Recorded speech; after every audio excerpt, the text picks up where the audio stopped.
Bonjour à tous, ici Kevin Manibourg pour la chaîne Tuto Première. Aujourd'hui, je vais vous présenter mon top 10 des effets sur After Effects.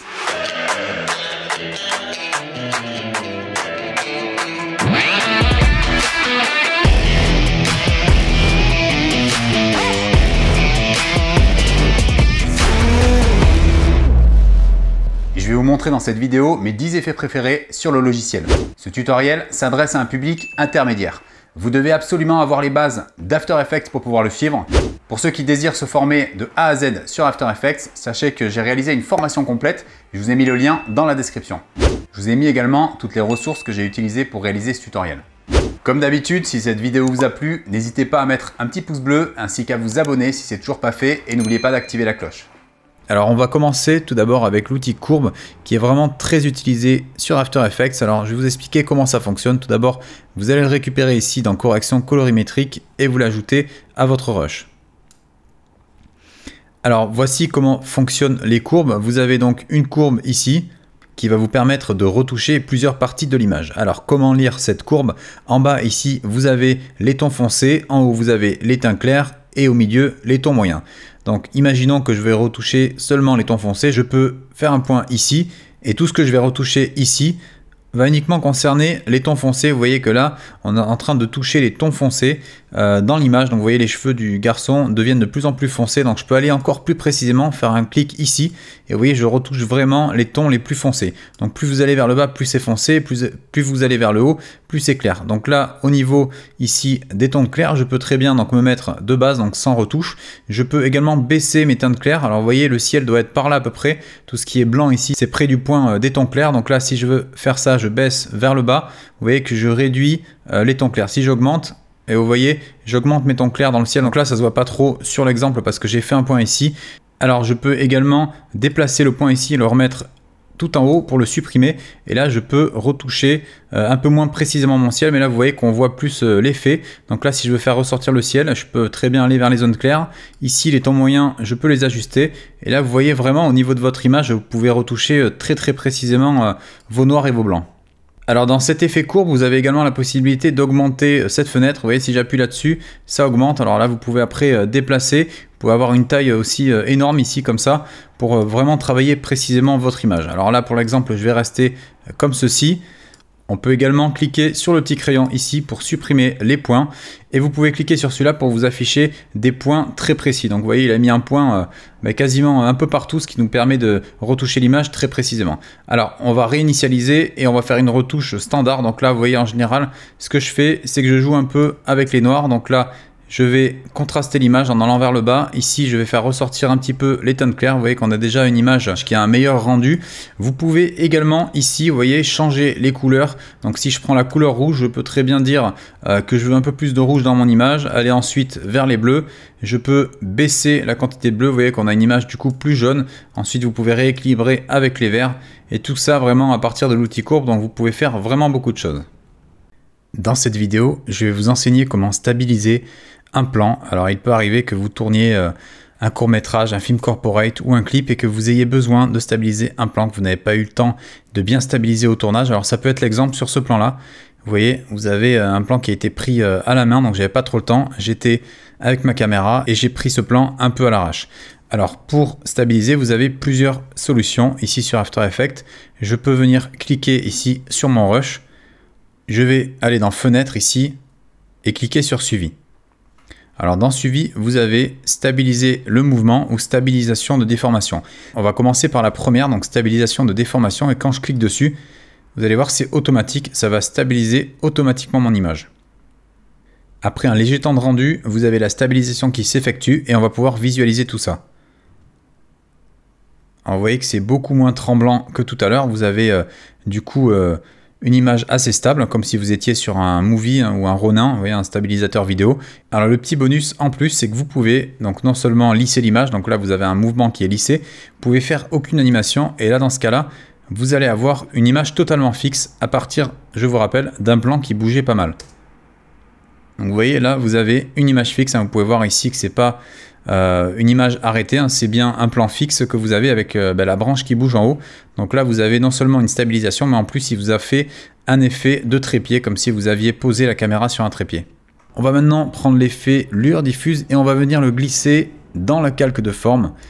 On va se mettre avec un glow à partir des couleurs. Je vais augmenter mon rayon ici, voilà, pour avoir vraiment cet effet de glow. Je vais augmenter un peu l'intensité, voilà, pas trop fort non plus. Et là, vous voyez, vous avez un effet de glow qui fonctionne. Alors, vous pouvez le désactiver à tout moment. Vous avez quelque chose de vraiment glowy, comme un effet lumineux. Vous avez également les couleurs. Donc là, on peut mettre couleur originale, couleur A et B. Alors là, vous voyez, c'est les couleurs qui sont juste là. Vous pouvez définir, on va dire, si on veut un glow plutôt jaune, je peux mettre sur du jaune comme ça. Vous pouvez sélectionner deux valeurs de couleurs. Donc, on peut mettre du jaune et du blanc. Et là, ici, vous pouvez modifier les couleurs. Donc, vous pouvez garder les couleurs originales. Donc là, c'était du blanc. Vous pouvez passer sur les couleurs AB qu'on avait là. Et là, ici, vous pouvez changer l'aspect que ça donne avec vos deux couleurs. Vous voyez, c'est vraiment des réglages à peaufiner, à étudier. Donc là, on peut se mettre par exemple sur Dancy. Et vous pouvez éditer la phase ici, ce qui vous fait varier un petit peu vos couleurs. Vous pouvez changer également le milieu, si vous voulez plus de la couleur A ou de la couleur B. Donc là, vous pouvez également aller plus vite en maintenant la touche mage quand vous cliquez. Vous voyez, vous pouvez passer d'une couleur à l'autre. Dans cette vidéo, nous allons apprendre à insérer un effet d'ombre portée à un élément pour lui donner plus de perspective. Alors pour l'exemple, je vous ai créé sur un fond blanc un solide ici en calque de forme avec un bord noir et l'intérieur violet. Et ce que je vais faire, c'est cliquer ici sur mon calque de forme et je vais venir y appliquer l'effet se trouvant dans perspective ombre portée. Je vais maintenant dans les paramètres de l'ombre portée. Et là, je vais pouvoir faire différents réglages. Alors, vous voyez que par défaut, l'ombre, elle n'est pas très présente. On ne voit rien du tout. Donc, ce que je peux faire, c'est déjà changer la distance, ce qui va me permettre de changer la distance de l'ombre. Alors, vous voyez, maintenant, on commence à voir mon ombre portée. Et ce que je peux faire à présent, c'est modifier le lissage pour avoir vraiment un effet d'ombre. Parce que, comme vous avez pu le remarquer, les ombres sont très floutées. Donc, vous pouvez flouter l'ombre. Vous pouvez également changer l'opacité en haut. Vous voyez, pour avoir une ombre plus présente. Donc, je peux faire quelque chose comme ça. Je peux également changer la direction de la lumière. Donc si je veux que la lumière arrive, par exemple d'en bas à droite, je peux mettre mon ombre en haut à gauche. Et inversement, donc je peux la laisser ici pour l'exemple. Je peux également dire à After Effects de m'afficher seulement l'ombre. Et là du coup vous avez l'ombre toute seule sans le carré. Donc ce qui peut donner également un petit style. Donc à vous de bien paramétrer comme vous le désirez. À noter, vous pouvez également changer la couleur de l'ombre. Donc là, je peux, si je veux, choisir une autre couleur. Vous voyez, vous pouvez faire une ombre qui corresponde par exemple à une lumière jaune. Vous voyez, si c'est une lumière jaune, vous allez plus tendance à aller vers les jaunes noirs pour avoir la coloration de la lumière.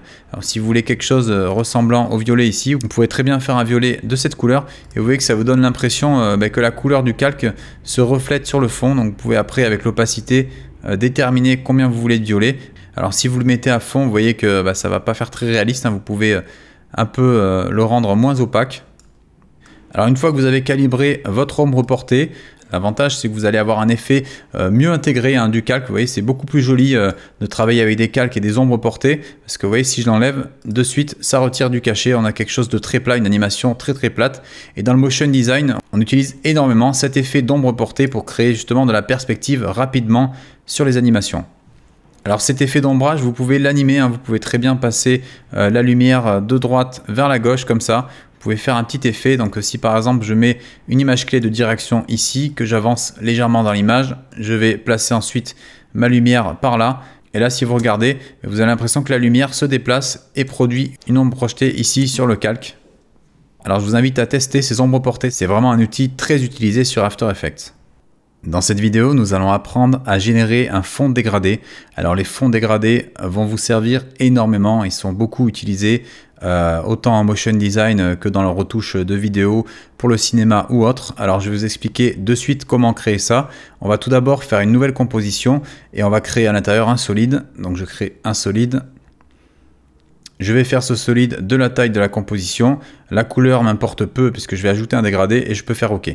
Une fois que vous avez ce solide, vous allez dans les effets ici, vous allez dans générer et vous sélectionnez l'effet gamme des dégradés.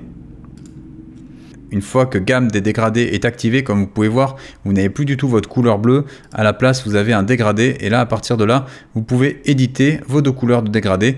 Donc, imaginons que là, je prenne la pipette, je vais sélectionner ce niveau de bleu ici. Je vais prendre ma deuxième pipette et je vais sélectionner un niveau beaucoup plus clair. Là, vous voyez que ça a effectué un dégradé. Et à partir de là, vous pouvez effectuer différents réglages. Tout d'abord, vous pouvez ici sélectionner le point de départ. Donc si vous cliquez une fois là-dessus, vous pouvez sélectionner d'où part votre point de départ de dégradé. Donc si je clique ici par exemple, vous voyez que ça me baisse le dégradé. Et je peux ajuster avec ce point-là, là où va commencer mon dégradé.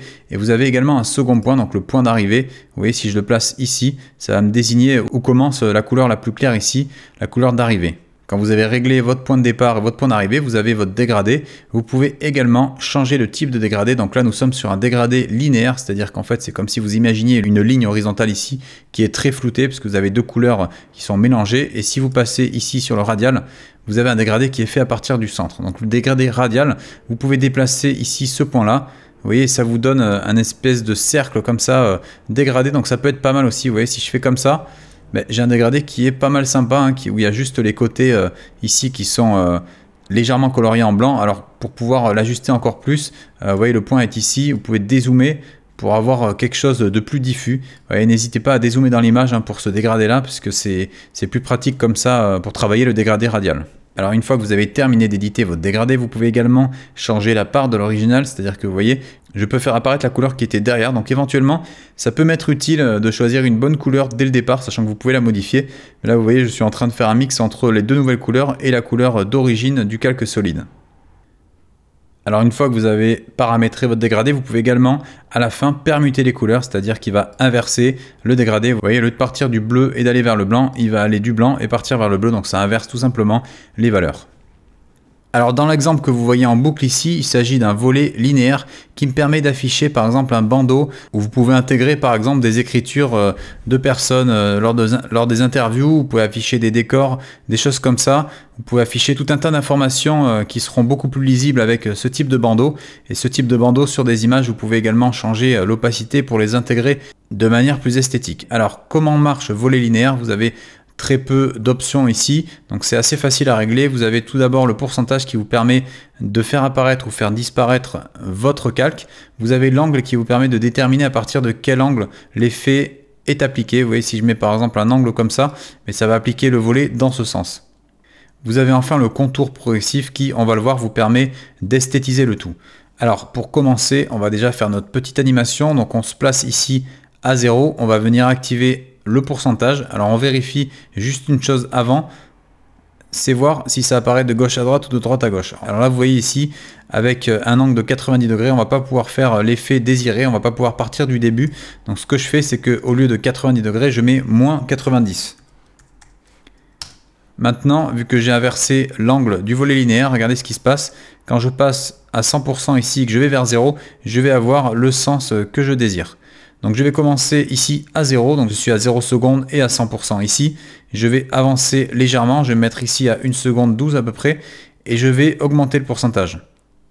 Alors si vous visualisez, vous avez votre animation qui marche, et vous n'avez plus maintenant qu'à copier ces images clés. Donc pour les localiser, je clique sur le calque de forme, raccourci U, pour afficher les images clés, je les sélectionne, je me déplace un tout petit peu, je vais me mettre ici, je fais CTRL V ou commande V, et là je vais faire clic droit, assistant d'image clé, inverser les images clés. Donc vous voyez, c'est toujours la même méthode hein, pour inverser les images clés, vous faites comme ça, et vous voyez en inversant, ça permet de faire la sortie. Alors une fois que vous avez fait ceci, vous pouvez peaufiner votre effet de volet linéaire. Alors ce qui serait pas mal, c'est là au niveau du bord, vous voyez qu'on a un bord assez brut, vous pouvez grâce à contour progressif peaufiner le tout pour l'esthétiser. Vous voyez, c'est beaucoup mieux d'avoir cet effet ici, ça donne en plus un petit effet de vitesse.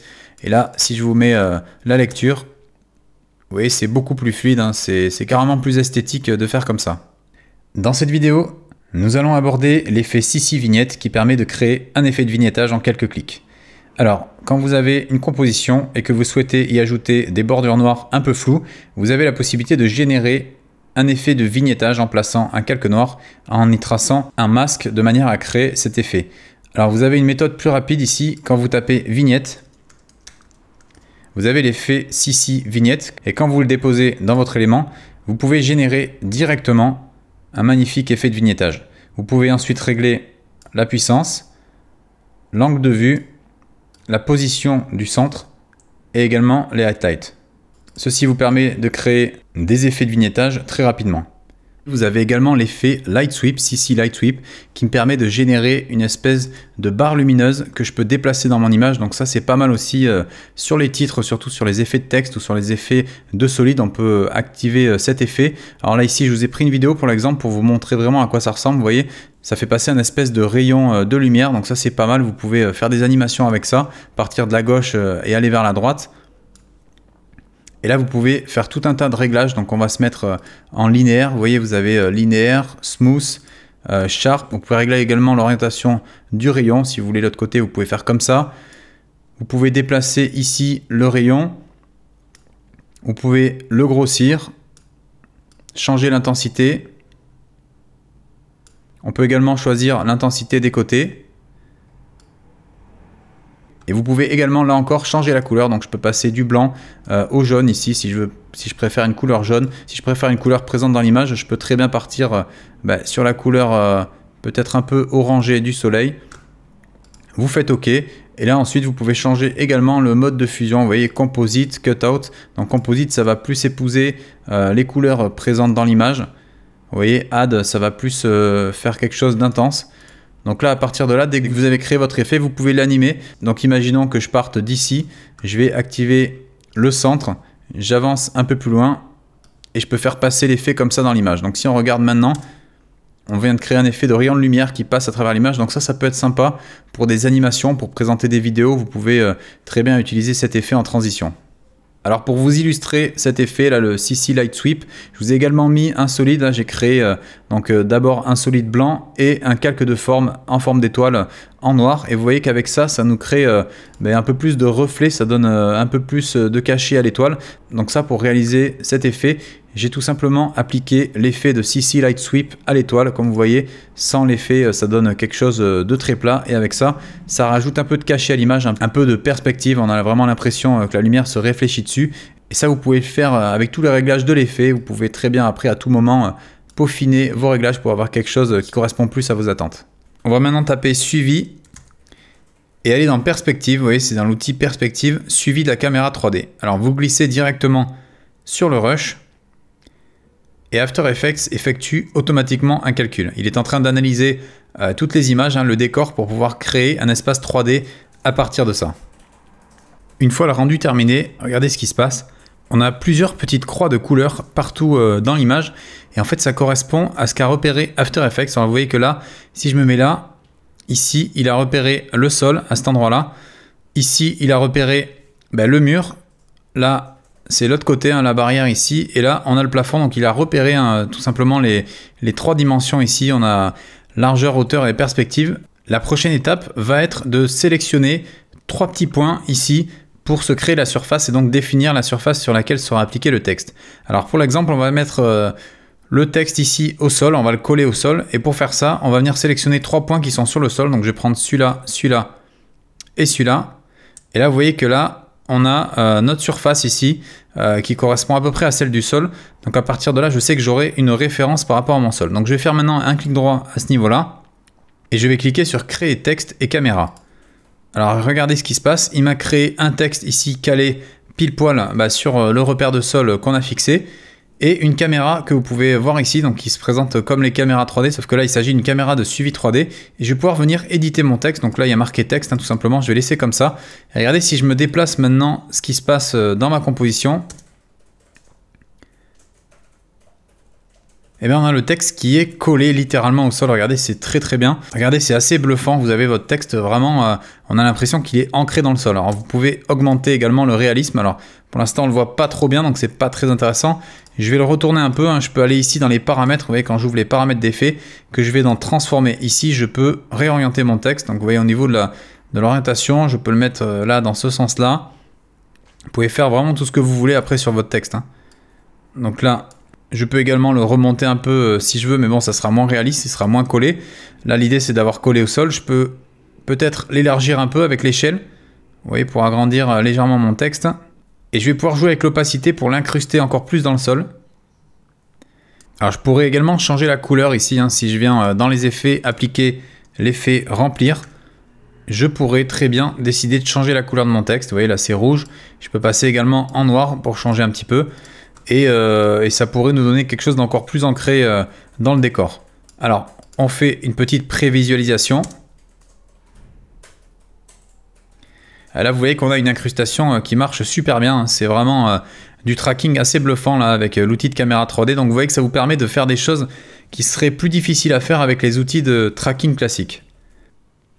Nous allons aborder maintenant l'effet juxtaposition directionnelle qui va être pratique dans certains cas. Alors, ça va être le cas notamment quand vous avez des images ici et que vous avez besoin de les avoir en entière. Donc, vous voyez qu'ici, si je dézoome, je suis vraiment au max de mon image. Donc moi, j'aimerais pouvoir afficher cette image horizontale dans ce cadre. Et ce cadre n'a pas les mêmes dimensions que l'image qui est là. Donc je peux aller ici dans mes effets, utiliser juxtaposition directionnelle et glisser cet effet sur mon image. Je vais pouvoir maintenant venir ici, cliquer sur contour du miroir. Et je peux maintenant utiliser cet outil pour recopier des éléments du calque. Vous voyez que là, ça me crée un effet de ciel inversé, ce qui va être pratique si on veut afficher l'image en entière. A noter que si vous avez une échelle comme ça, vous pouvez également venir jouer avec la largeur. Cette vidéo est à présent terminée, j'espère qu'elle vous aura plu. Si ça vous a plu, n'hésitez pas à me le faire savoir en mettant un petit pouce bleu ou en vous abonnant à la chaîne. N'oubliez pas d'activer la cloche également. Vous pouvez me retrouver sur les réseaux Instagram, Twitter et Facebook. Vous pouvez également retrouver tous mes travaux sur mon site officiel. Je vous dis à bientôt dans une prochaine vidéo et d'ici là, n'oubliez pas, restez créatifs.